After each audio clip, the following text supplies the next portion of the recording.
Ya. Buenos días, compañeros. Buenos días, ingeniero. En esta linda mañana les venimos a presentar nuestro podcast. Eh, Como primer punto tenemos la introducción.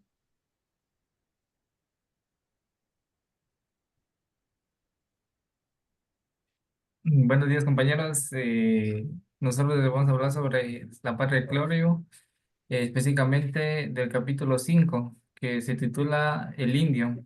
Pues este capítulo ofrece una visión profundamente crítica de la manera que los criollos, cuando eh, vinieron a Guatemala, construyeron una identidad propia a partir de la explotación de los pueblos indígenas. Severo Martínez Peláez nos lleva a una reflexión sobre la figura del indio. Pues así como muchos dicen, la palabra indio no es como que si uno no nos va, como que si uno nos ofendiera, porque nosotros sabemos que Cristóbal Colón cuando quiso venir a hacer quiso descubrir América, él se dirigía para otras tierras y descubrió Centroamérica. De ahí viene la palabra indio, pero como así vulgarmente se quedó por los conquistadores, de ahí viene la palabra, que para los criollos no era más que una herramienta de servicio económico colonial. Lo que más impactaba lo que más impacta de este análisis es cómo el indígena se somete hacia los tratos del, del, del criollo. Eh, Una de las ideas más poderosas del capítulo es cómo la élite criolla no solo necesitaba explotar a los indígenas para mantener su poder económico, sino que también ajustaba a una exploración con argumentos racistas y que tenía que ser dominado para los beneficios propios para la sociedad de él mismo y que le permitía a los criollos mantener una estructura de poder basada en la opresión. Y también esta vista hacia los pueblos indígenas no solo fue característica, ¿cómo? Eh, Caracterizada. sí, perdón, del sistema colonial, sino que también sembró las bases de las desigualdades estructurales que lamentablemente se vive ahorita actualmente en el país. Y Martínez Peláez nos dejó claro que el racismo y la discriminación que los criollos eh, pusieron a los indígenas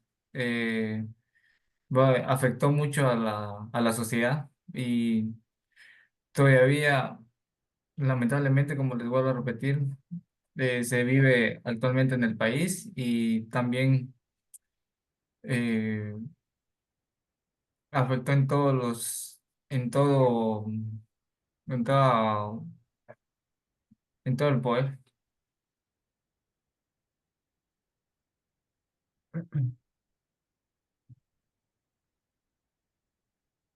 Bueno, como dijo el compañero, básicamente la élite española lo que promovía era un tipo de esclavitud, pero como bien sabemos, en ese tiempo la esclavitud estaba desligada, pero básicamente eso era lo que le hacían a los indios prácticamente.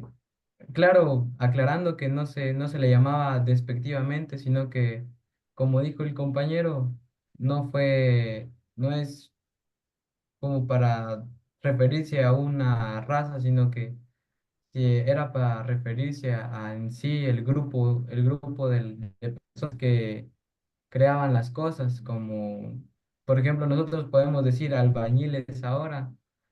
No es una palabra despectiva para hablar de las personas que construyen y algo así. Era lo mismo que se hacía en ese tiempo, que se le llamaba así porque básicamente ellos eran los que creaban las cosas.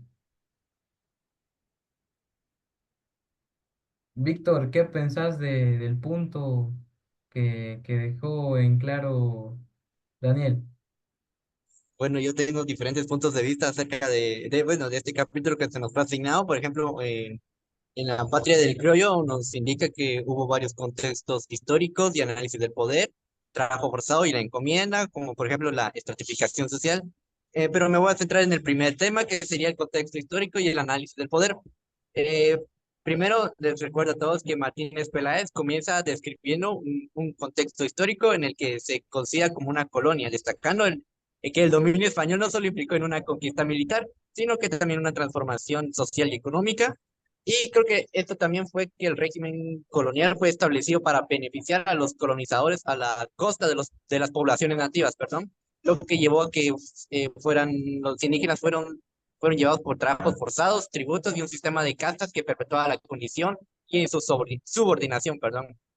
Ahora, bueno, uno de los temas que más me llamó la atención fue el trabajo forzado y la encomienda. Por ejemplo, creo que fue uno de los aspectos más críticos que pude analizar en el capítulo, pues, cuando el autor describe cómo los encomenderos recibían derecho para exigir el tributo y trabajo de los indígenas a cambio de si se podría decir, una protección y evangelización, aunque en realidad los indígenas vivían en condiciones miserables, los maltrataban y a veces los torturaban acá como a nivel demasiado graves, ¿verdad?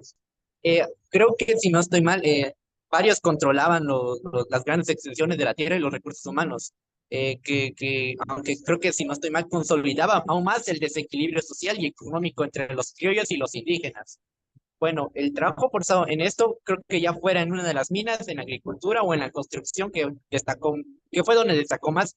Ahora, en la principal forma de explotación de los indígenas, en este capítulo se enfatiza cómo los indígenas, a pesar de haber sido despojados de sus tierras, sometidos a la servidumbre, al esclavismo, eran como que un motor económico para los criollos. La riqueza y el poder de los criollos y españoles dependían directamente de la explotación.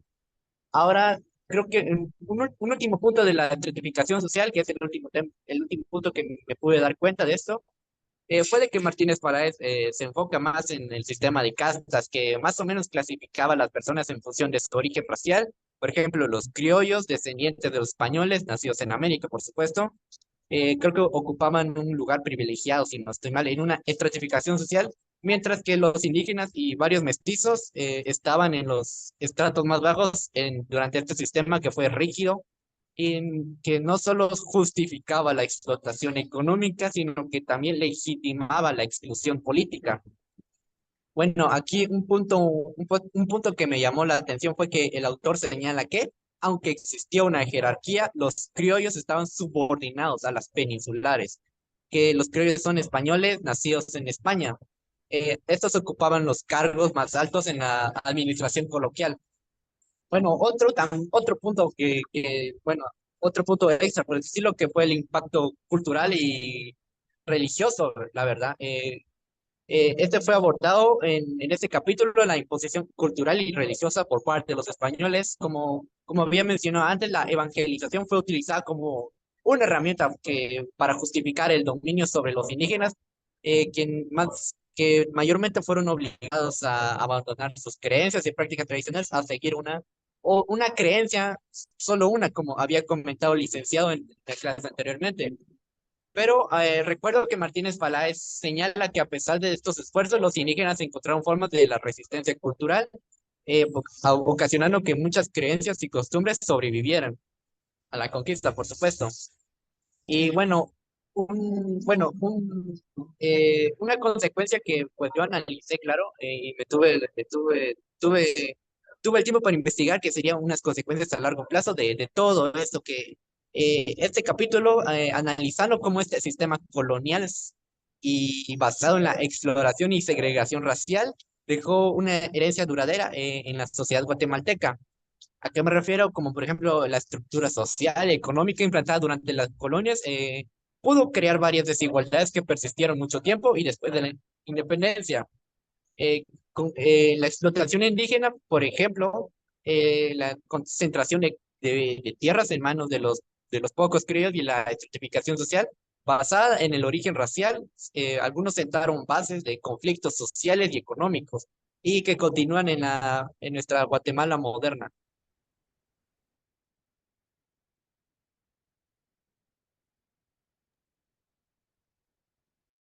Pues para mí en este capítulo en sí podríamos como ver tam- también cómo explotaban o abusaban en sí a los criollos. Mm, También así como podemos ver la lucha que había por las tierras o el control que se tenía y ver como ya dijeron los compañeros lo que sería ay, las encomiendas y todo eso, pero también ven que en esto pudieron haber, que por las explotaciones que hubieron, pudo haber que lo que es la riqueza eh, mm, para los indígenas y así, también ver que se dividieron en las clases sociales, así como podría ser la alta, la baja o la media como es ahora normalmente, y también em, que explotaban más como a los, sí, creo que eran indígenas, no me acuerdo, para poder que todos tuvieran como una riqueza o que los demás pudieran tener un control de, de todo y así. Bueno, Es- También, yo también pues quería mencionar algo del capítulo. También se menciona que los criollos utilizaban, como ya sabemos, ¿verdad? Que los indios, por así decirlo, eran esclavos, prácticamente esclavos eran, y que los criollos no, ¿qué? No negaban negaban el trabajo de los indios. O sea, ellos hacían creer que todo lo que las construcciones, el trabajo de campo, prácticamente su economía era en base a ellos, no dándole crédito a a los nativos, ¿verdad? También se menciona también que, que los criollos prácticamente hacían que sus religiones o los dioses en los que ellos creían, las que destruían las estatuas para que ellos pudieran solo creer en el Dios o en el Dios que los criollos creían, ¿verdad? Y introduciendo así la religión del catolicismo. También a, a los indios los tenían tenían prejuicios de parte de ellos, ¿verdad? Uno de ellos era la holgazanería, si no estoy mal, que ellos mencionaban, los criollos mencionaban que los indios se negaban a trabajar, introduciendo así ese prejuicio de que eran holgazanes. Pero en realidad no era así, sino que los indios se negaban a trabajar porque el trato no era justo, era prácticamente trabajo sin paga, por así decirlo ahora. Y se negaban a trabajar por esa razón, ¿verdad? No porque sean holgazanes o algo así.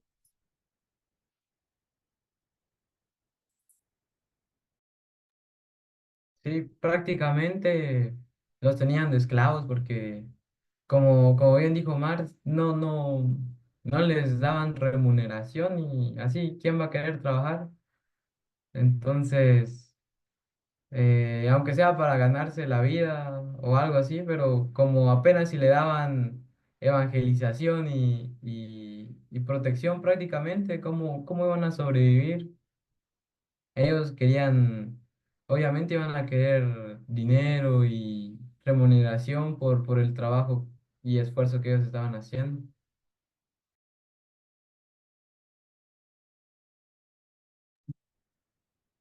Uno de los aspectos que tanto Omar y Diego mencionan es sobre el pago que se le realizaba a los indios. Pues eh, el libro relata que a los indios se les pagaba sobre el trabajo que ellos hacían.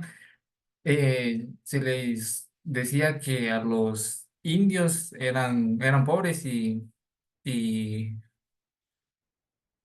porque cuando trabajaban y trabajaban y no generaban el ingreso que era justo para ellos.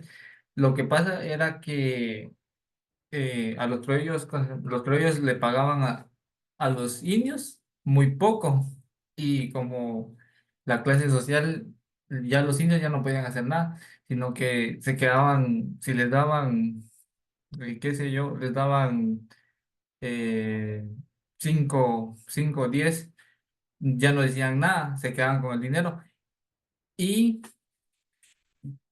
y como mencionó Omar, a ellos eh, se les chantajeaba en decir como se les dándoles, con diciéndoles de que ellos no trabajaban, creándoles prejuicios y esto hizo con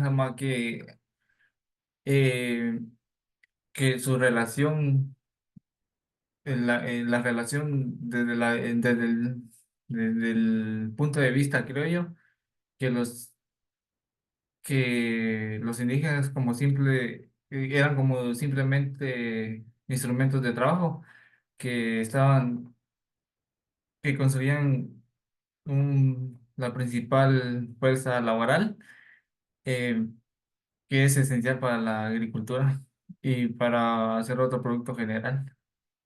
Los criollos también veían a los indígenas como una forma de mantener su sistema económico, como les estaba mencionando, para poder eh, ellos mantener, ¿cómo se llama? Mantener lo que generaban ellos y así, ¿cómo se llama? Eh, obtener riquezas.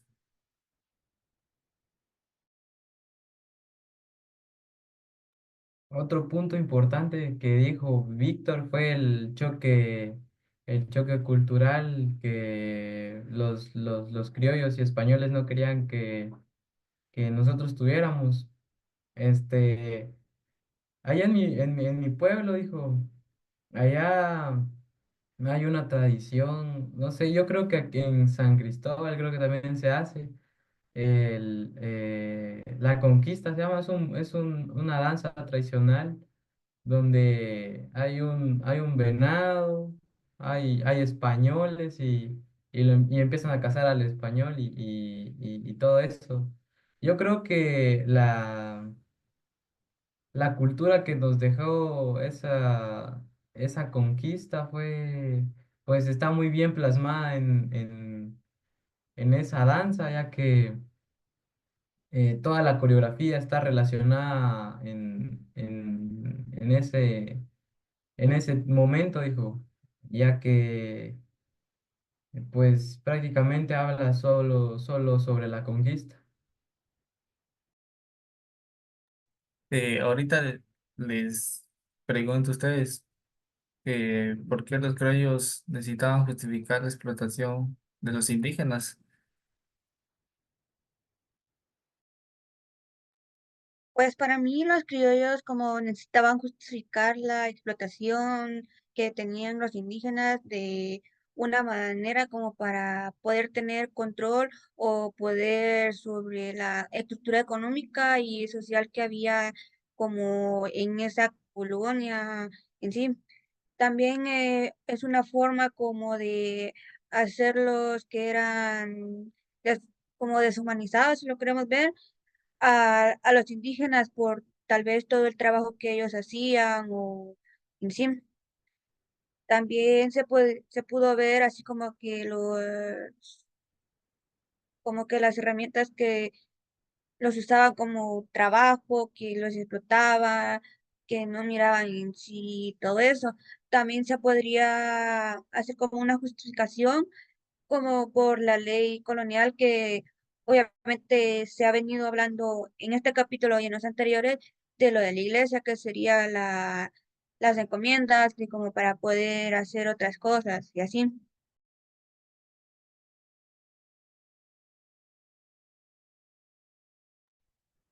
Yo pienso que los criollos buscaban hacer de menos a los indígenas, o sea, hacerlos inferiores a ellos.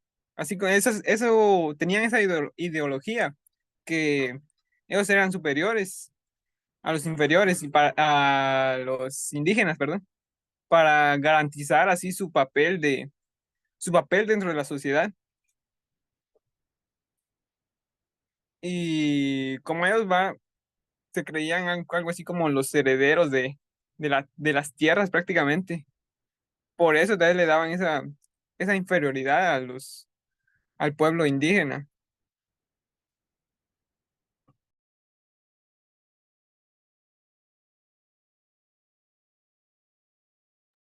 Bueno, entonces, bueno, voy a hacer una pregunta que me surgió. Dice, como por ejemplo, algún papel que jugaba, eh, por ejemplo, ¿qué papel jugaban las leyes coloniales de las desigualdades?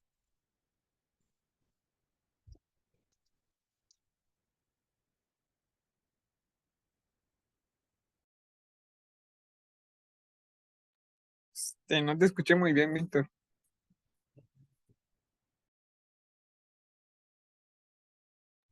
Eh,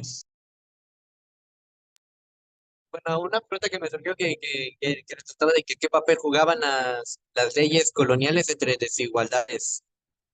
Las leyes coloniales que perpetuaban las desigualdades entre las colonias, perdón.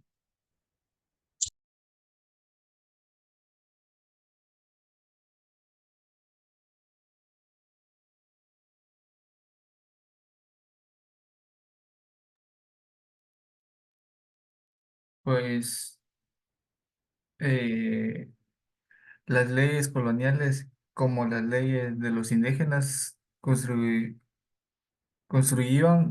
la desigualdad entre un criollo y un indígena, porque algunas leyes eh, normalmente protegían a los indígenas en en la práctica para asegurar su explotación. Tú mismo lo mencionaste hace un rato, eh, los, no sé si Omar lo recuerdo, fuiste tú, Víctor, o fue Omar, que mencionaron que para que el indio trabajara a cambio de que le dieran una protección y la evangelización, eh, eso usaban los criollos como una ley para que los, los indígenas pudieran mantenerse ahí con ellos.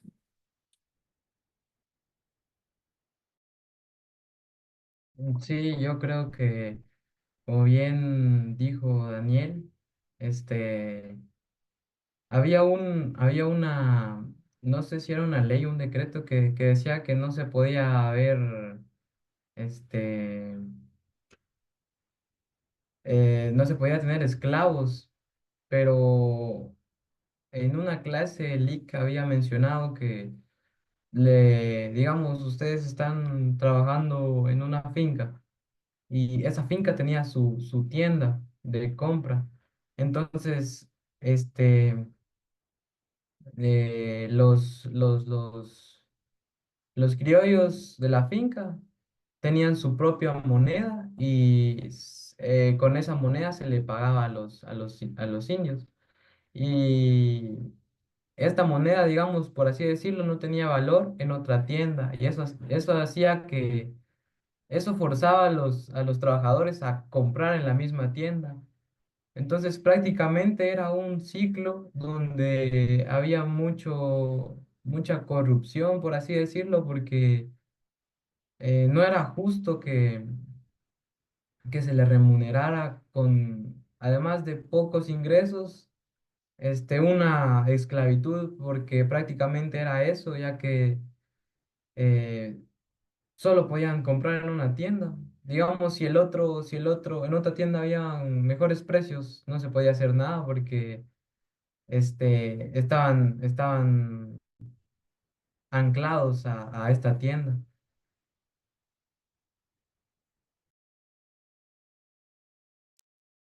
Bueno, yo des- ya terminando esto, para concluir, bueno, una conclusión en general por parte de, pues, de mi grupo. El capítulo número 5 La patria del criollo, que se trata del indio, creo que describe un sistema de explotación colonial y su impacto en la sociedad guatemalteca. Bueno, durante el régimen de encomiendas y el trabajo forzado, que anteriormente se hablaron, consolidaron la supremacía de los criollos y los peninsulares a costa de los indígenas, quienes fueron despojados de sus tierras y reducidas a condiciones de la servidumbre y esclavitud.